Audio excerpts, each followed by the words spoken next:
Au sommaire de nos éditions du dimanche 10 février. Vous avez choisi de parler un peu d'amour, le grand et le plus petit. Et oui, la Saint-Valentin, c'est jeudi, l'occasion de se pencher sur un véritable phénomène, l'application de rencontre Tinder qui depuis son lancement il y a seulement 6 ans a séduit des millions d'utilisateurs à travers le monde. Nous sommes allés à la rencontre d'accros normands, des histoires de sexe mais aussi de grand amour. Référendum, beaucoup réclament plus de référendums, mais sont-ils vraiment utiles ? Nous nous sommes effectivement posé la question car c'est une des revendications exprimées dans le grand débat, plus de démocratie participative. Pourtant, l'histoire nous montre que ces consultations ne mobilisent guère les foules, illustrations et réactions à travers des exemples locaux.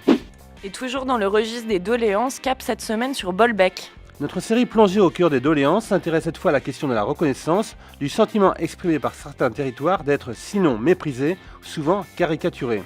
C'est le cas à Bolbec où pourtant, comme le montre notre reportage, les idées et les volontés ne manquent pas. Votre rendez-vous figure de style s'intéresse ce dimanche à une réalisatrice particulièrement ancrée dans nos paysages. Elle se défend de cultiver une fibre régionaliste, pourtant Ariane Doublet se sert très souvent de la région fécampoise où elle réside comme cadre à ses documentaires. Avec nuance, distance et humour, elle y illustre ses préoccupations, qu'il s'agisse de terres agricoles ou de migrants. Portrait sensible.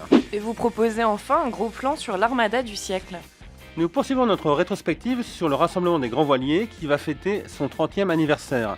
Nous sommes cette fois en juillet 1999 et la manifestation décolle dès le premier jour avec 400 000 personnes sur les quais. Elle est marquée par une nouveauté, des grands concerts gratuits organisés chaque soir avant le feu d'artifice. Une joyeuse séquence nostalgie comme un avant-goût de la grande fête qui s'annonce.